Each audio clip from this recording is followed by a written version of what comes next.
Dios les bendiga, hermanos.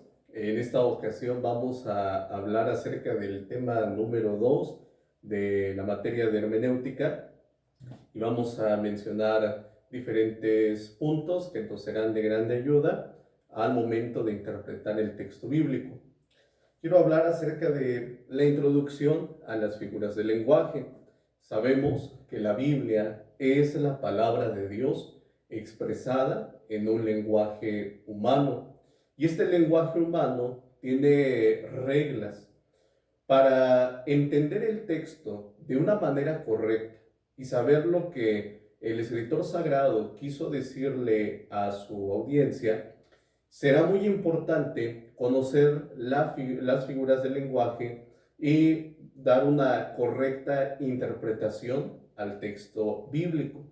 Para ello, la hermenéutica nos va a dar luz de diferentes herramientas para poder entender lo que el texto quiere decir y no lo que nosotros creemos que el texto nos está diciendo. Por lo tanto, la Biblia es la palabra de Dios y debe ser correctamente interpretada.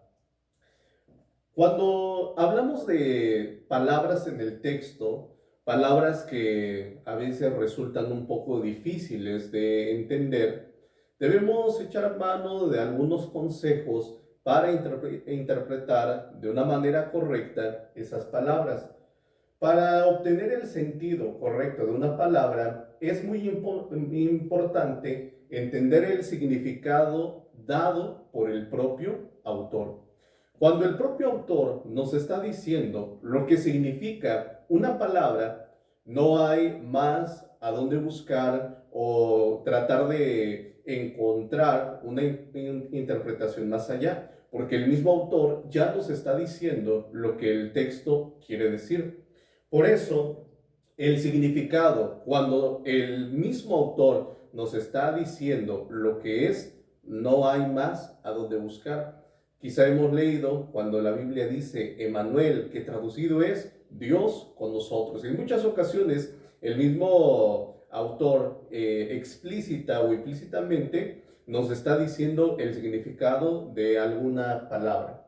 Además, hay palabras que al leer la expresión o frase completa se va a complementar. Si nosotros leemos una sola palabra y la aislamos del resto de la frase, vamos a distorsionar el significado. Por eso es muy importante que al momento de leer esa palabra podamos entender toda la frase, cuál es la idea completa y no solamente extraer una palabra del texto sagrado. Por vía de contraste, vamos a tomar esa palabra y vamos a utilizar esta herramienta haciendo un contraste de lo que esa palabra significa y quizá haciendo un contraste vamos a hallar luz sobre el significado de esa palabra. Estudio de paralelismos, es decir, vamos a buscar esa misma palabra si se vuelve a mencionar en el capítulo, si se menciona a lo largo de esa carta o ese libro, y si vamos a profundizar un poquito más, encontramos en toda la Biblia esa misma palabra y vamos a ver de una manera minuciosa, detallada, cuál es el significado en cada uno de esos casos, en cada uno de esos libros y en particular del texto que nosotros estamos estudiando. Además, se deben estudiar cuidadosamente los sinónimos. Hay ayudas, hay materiales de apoyo como diccionarios de sinónimos y nosotros mismos podemos investigar en un diccionario o en alguna otra manera cuál es el sinónimo de esa palabra que nosotros estamos estudiando. Tal vez para nosotros la palabra sea desconocida. Sin embargo, al leer los sinónimos tenemos un poco más de luz sobre lo que significa esa palabra. Dice, interpretar de acuerdo al contexto. Y es fundamental, no solo en una palabra, sino en toda la interpretación, siempre se debe de interpretar en base al contexto.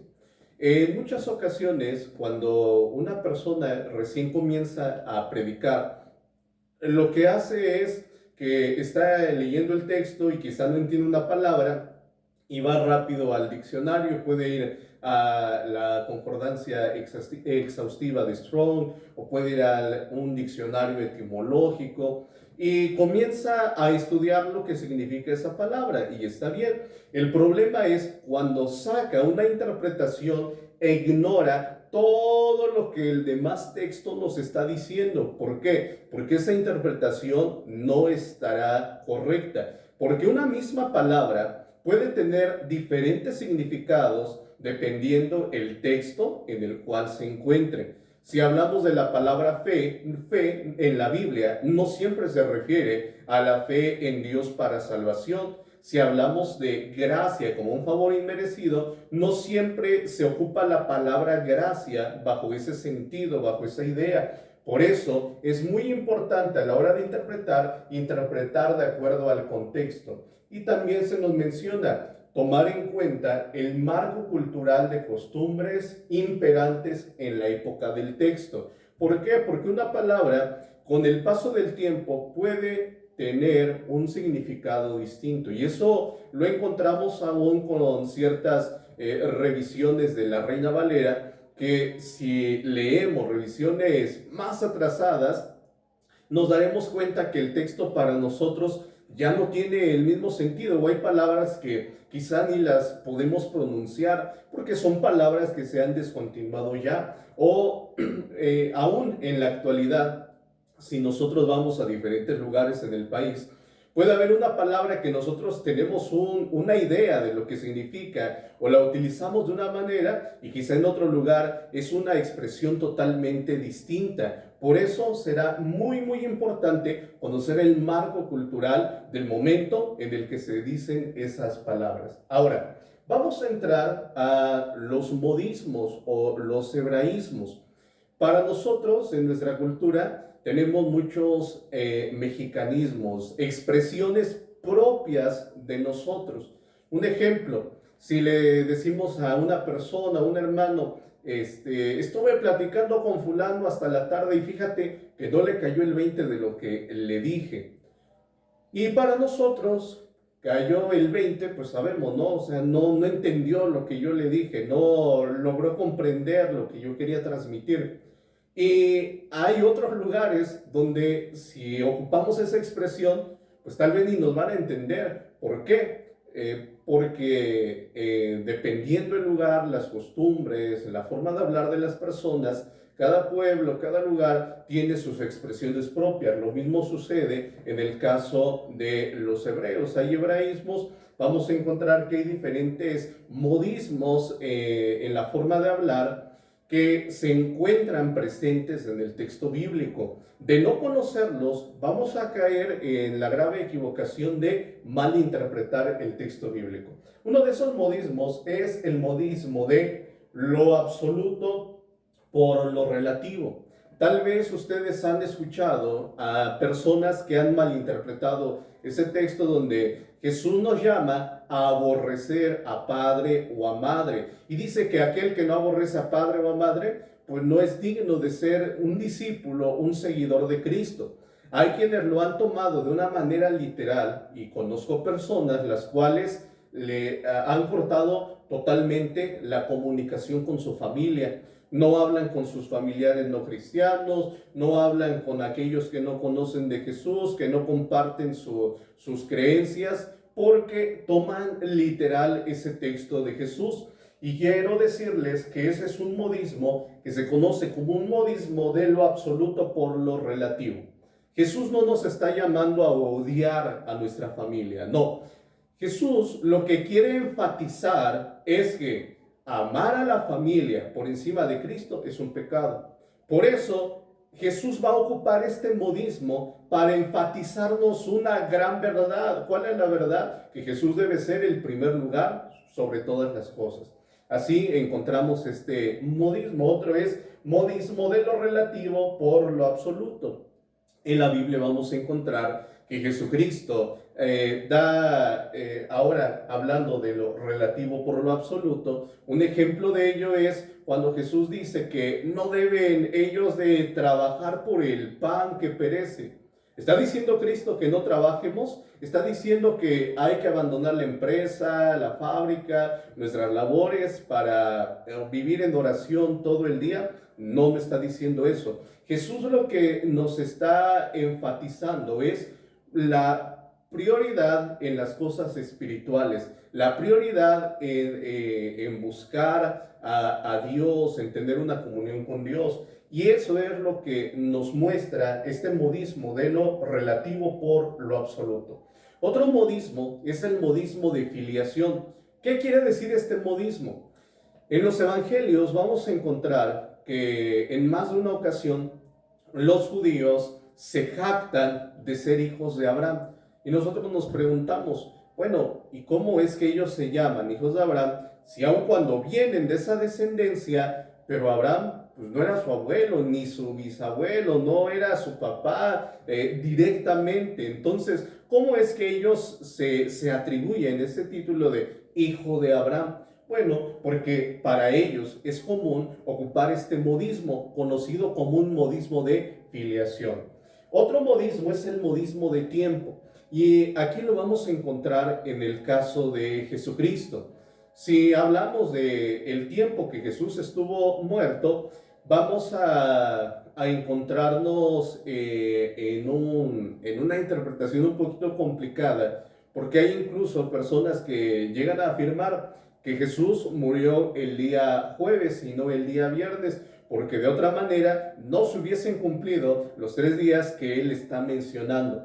Y aquí cobra mucho sentido, mucha relevancia el modismo de tiempo. ¿Por qué? Porque para un judío un día no era solamente el momento donde estaba el sol, no, sino que un día era una cantidad completa, era una totalidad. Entonces, aunque solamente fueron unas horas de la noche, sin embargo, cuenta como todo un día completo. ¿Por qué? Porque para un judío, según el modismo de tiempo, aunque fuesen unas pocas horas, equivale a la totalidad de un día. Allí encontramos lo que es un modismo de tiempo y podemos entender por qué. ¿Por qué la Biblia nos dice que estuvo muerto esos 3 días si haciendo cuentas tal vez no resulta la cuenta? ¿Por qué? Porque nosotros lo entendemos el día de una forma, ellos lo entienden de otra forma. Conocer el modismo de tiempo nos va a dar luz, porque si encaja el que Cristo muere el día viernes y entender que aun cuando no estuvo toda esa noche de la resurrección, no estuvo muerto toda la noche, sin embargo, una parte era equivalente al todo, modismo de tiempo. Otra figura del lenguaje es el antropomorfismo. ¿Qué quiere decir esta figura? Bueno, esta figura quiere decir que se le atribuyen partes u órganos humanos, en este caso a Dios.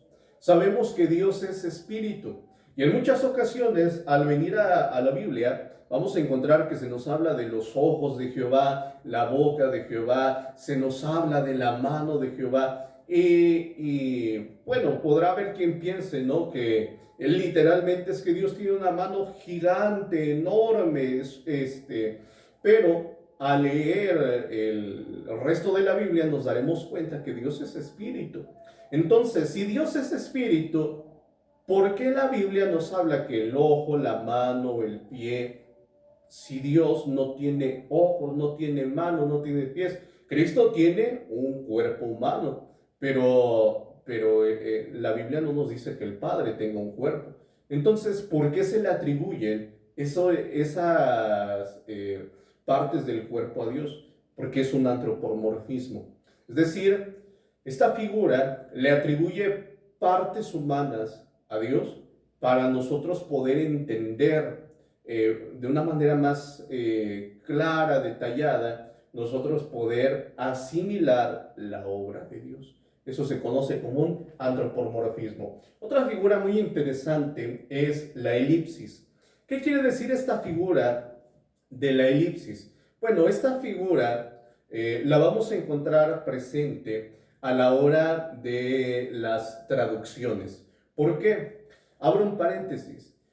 En diversas ocasiones habremos escuchado a personas decir, es que en los originales dicen, en el original griego, en el original hebreo, y eso es una falacia. ¿Por qué? Porque no existen los originales escritos por Moisés, escritos por Pablo. Lo que tenemos son copias de copias de copias que se han preservado a lo largo del tiempo. No hay como tal, y aun cuando lo hubiese, no podríamos afirmar, estas tablas o este rollo, este pergamino fue escrito por fulano. No lo podemos afirmar. Lo que tenemos son copias de copias. Cerramos paréntesis. Nos vamos a encontrar en el texto con lo siguiente, hermanos. Vamos a encontrar que si nosotros leyésemos el texto del hebreo o del griego, pues habrá partes que nosotros no le vamos a entender o no va a tener un sentido muy claro. A diferencia de leer ya la traducción, cuando usted agarra su Biblia y la lee, y usted ya lee con más claridad, con más entendimiento el texto. Bueno, hay espacios en el texto que se van rellenando con nombres. Aquí se nos menciona que la elipsis tiene hay tres clases de elipsis, que es absolutos, relativos o de repetición. Y nosotros leemos ya el texto, y bueno, el texto ya viene de una manera comprensible. Y si nosotros nos fuésemos al griego o al hebreo, sería un poquito más complicado por esa razón. ¿Por qué? Porque nosotros a la hora de leer la traducción estamos viendo ya esta figura que es la elipsis. En algún momento podríamos explicarlo un poquito más porque es más profundo hablar acerca de esta figura. Vamos a mencionar sobre los pasajes paralelos. Cuando estamos estudiando la Biblia, para entender el significado será muy bueno leer no solamente una palabra o un texto, sino irnos a los pasajes paralelos. ¿Qué quiere decir esto? Los pasajes que hablan sobre ese mismo tema. Si yo voy a estudiar acerca de la justificación por la fe, pues voy a leer toda la epístola a los romanos para tener luz sobre el tema que Pablo está exponiendo. Si voy a leer sobre o estudiar sobre la justificación por la fe y me voy al libro de los Proverbios y quiero entender la justificación por la fe allí, pues me voy a encontrar con un problema, que ese no es el propósito ni el estilo del libro al cual yo estoy recurriendo. Por eso se nos aconseja en el estudio de pasajes paralelos leer los escritos del mismo autor. También se nos menciona libros que traten del mismo tema. Si yo estoy estudiando sobre la labor pastoral, pues voy a ir a las epístolas pastorales. Pues ya sé que voy a leer Tito, voy a leer Timoteo, voy a leer las epístolas de Pablo y voy a tener luz sobre el tema que yo estoy estudiando. No voy a buscar en el libro de Apocalipsis encontrar luz sobre lo que quiero aprender en el ministerio pastoral. Por eso, hermanos, leer libros de la Biblia relacionados al tema de mi interés será de gran ayuda al momento de interpretar el texto. Además de ello, cuando se trata de pasajes narrativos, es importante ir a otras narraciones que hablen sobre este mismo tema. Si estoy leyendo acerca de un milagro en los evangelios, pues no voy a buscar en el Antiguo Testamento para encontrar más luz sobre ese milagro, no. Si yo estoy estudiando sobre el endemoniado gadareno, bueno, pues voy a ir a los evangelios sinópticos, voy a leer en otros evangelios, en otras narraciones, ese mismo tema. Lo mismo se aplica en el caso de los libros históricos del Antiguo Testamento. Si yo estoy leyendo una historia y no me queda muy en claro, quiero enriquecer más sobre esa historia, pues voy a leer en el Antiguo Testamento donde se habla de esa misma historia. Sobre la geografía. Hermanos, si nosotros estudiamos un poquito de geografía bíblica, nos será de muchísima ayuda al momento de interpretar el texto. ¿Por qué razón? Porque ellos no vivían en las mismas circunstancias que nosotros. Yo no sé del lugar donde cada uno de nosotros vive, pero cada uno es diferente. Por lo tanto, lo que ellos entendían por un monte no es lo mismo que yo entiendo. Quizá por un monte, yo entiendo un monte, bueno, algo grande, enorme, que da una sombra inmensa. Cuando para ellos el entender un monte, pues es lo que para mí yo entiendo como un cerro. Entonces, el estudiar la geografía no será de mucha importancia. ¿Cuál era el relieve? Quizá nos imaginamos que en los tiempos bíblicos pues era un desierto como el que vemos en las películas, y ya a la hora de estudiarlo un poquito más a fondo, pues nos vamos dando cuenta de cómo era la situación que el pueblo estaba viviendo en diferentes momentos. Conocer acerca de la hidrografía, es decir, sobre el agua, los ríos, los valles. Bueno, entender todas estas cosas al momento de estudiar el texto nos será de mucha ayuda, nos será de mucho entendimiento el poder tener nociones sobre el relieve, sobre el agua en aquellas regiones. Entender el clima en aquellos lugares, el tiempo en el que llueve, cuánto tiempo había sequía, de qué grados era el calor que se soportaba en aquellas regiones, nos será de muchísima ayuda al momento de interpretar el texto bíblico. Vamos a encontrar mucha luz y cuando queramos interpretar algún texto o alguna narración, pues vamos a entender un poquito más si hay nociones sobre el clima, la flora, la fauna del lugar que estamos estudiando. La política. Debemos entender que el pueblo de Israel no siempre vivió bajo la misma situación. No es el mismo tiempo cuando estaban los patriarcas al tiempo en que la Biblia nos dice que había una teocracia, un gobierno donde Dios estaba gobernando al pueblo a través de sus siervos, eran sus portavoces. Al momento de los reyes no es lo mismo. No es lo mismo, hermanos, hablar de la deportación a Babilonia al tiempo que se vivía en los días de Cristo, cuando el que imperaba era el imperio romano. No era el mismo tiempo. Si vamos al libro de los jueces, nos daremos cuenta que la situación que se vivía, la circunstancia social era muy diferente, porque la Biblia dice que no había rey y cada quien hacía lo que bien le parecía, lo que nosotros entendemos como una anarquía, un pueblo sin ley. Por lo tanto, entender la situación política del texto al que nosotros nos acercamos será de gran importancia, porque no siempre fue la misma. Hubo momentos buenos, hubo momentos que fueron trágicos en la historia del pueblo, y eso cobra mucha relevancia al momento de estudiar y de interpretar los textos, los libros.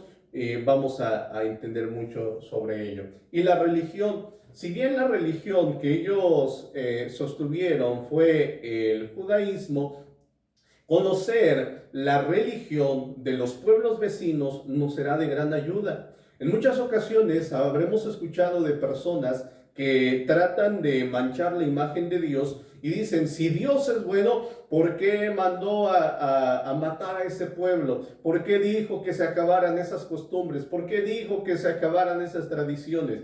Y bueno, al entender la religión de los pueblos vecinos, como los cananeos, después vamos a encontrar en la Biblia cómo hay un odio, un repudio tan grande hacia los samaritanos, y el entender la religión que ellos profesaban, vamos a entender por qué había una separación, una distinción tan grande. Por eso es importante conocer la religión que ellos tenían, que era el judaísmo, y a su vez conocer también lo que son las religiones de los pueblos vecinos. Si hablamos de lo social, podemos mencionar que lo social y lo político van de la mano.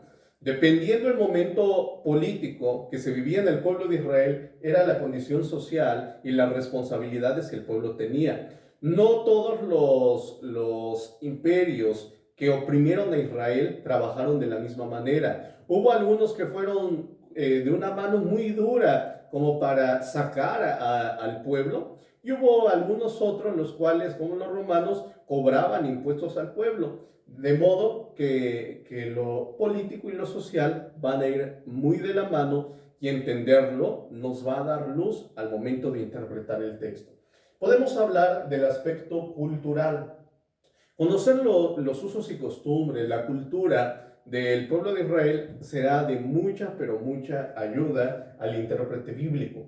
Si nosotros entendemos, por ejemplo, la literatura de los judíos, si nosotros entendemos que había dos escuelas de pensamiento, que era la escuela de Hillel y la escuela de Shammai, dos rabinos muy importantes con ideas distintas y muchas veces opuestas la una de la otra, nos será de gran ayuda a la hora de leer los evangelios y vamos a entender muchas cosas, por qué Cristo comienza a atacar ciertas creencias o enseñanzas que tenían, como la del divorcio, el lugar de la mujer, etcétera. Y al entender la literatura judía, vamos a tener mucha luz sobre este tema. ¿Cuál era la literatura que ellos consumían? El arte, ¿qué era lo que ellos consideraban como arte? ¿Cuáles eran sus prácticas? ¿Cuáles eran sus ideas? Esa forma de expresión, la comida. Si nosotros entendemos lo que ellos acostumbraban comer, no era lo mismo que nosotros.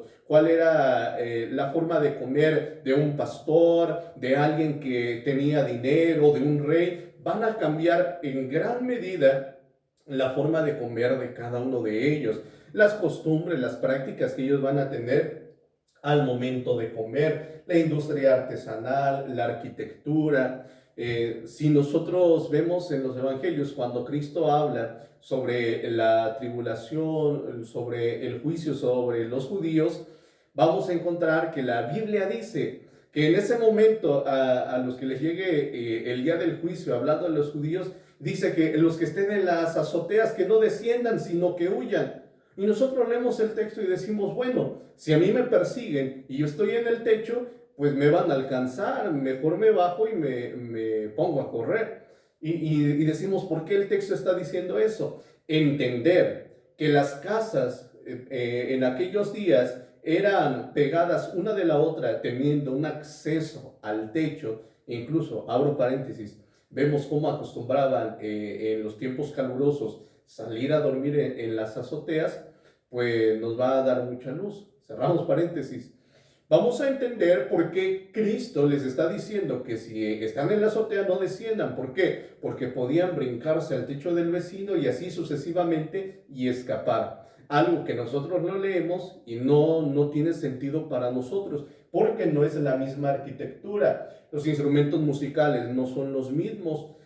A los que se tocan o se conocen hoy y se han ido perfeccionando no son los mismos a los que ellos solían utilizar. Las herramientas y armas son diferentes, algunas son iguales, algunas otras son diferentes, en algunos casos hasta las herramientas de trabajo se ocuparon como armas y es algo que vamos a encontrar muy a menudo en la Biblia, en el Antiguo Testamento. Si hablamos de la indumentaria, la forma de vestirse de aquellos días no es la misma que a hoy. Para nosotros creemos que los primeros cristianos pues iban con su traje, su corbata, se sentaban en un templo, todos sacaban su himnario, su Biblia y se ponían a cantar y a leer, a orar, etc.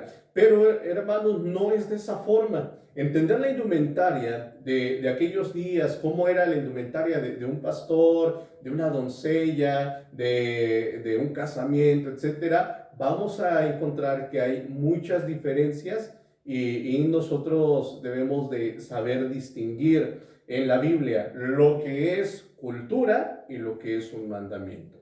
Además, los medios de transporte de esos días pues no son los mismos que en el día de hoy. Entender la forma de transportarse en aquellos tiempos pues era de gran utilidad a la hora de interpretar el texto bíblico. Y los festejos, hermanos, los festejos que ellos tenían en su tiempo pues no son los mismos que nosotros tenemos en la actualidad, ni la forma de festejarse.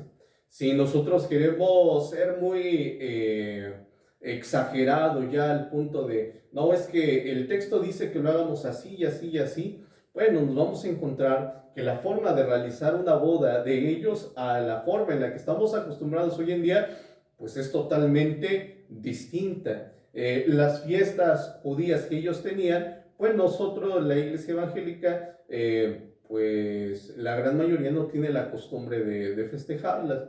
Hermanos, vamos a ver que los festejos de los judíos formaban algo muy importante en su calendario, en su vida, a la hora de organizar su tiempo, sus quehaceres y demás. Los festejos que ellos tenían, sus fiestas judías, eran muy importantes, muy marcadas en el calendario. Entender todo esto, hermanos, nos será de gran ayuda al momento de interpretar el texto bíblico y así entender lo que el autor sagrado quiso expresar y no nuestras propias ideas, porque muchas veces decimos, eso es lo que yo creo, yo pienso, pero no se trata de lo que usted o yo pueda creer, sino lo que el texto bíblico nos está diciendo. Que Dios les bendiga y espero pueda haberme explicado en este tema.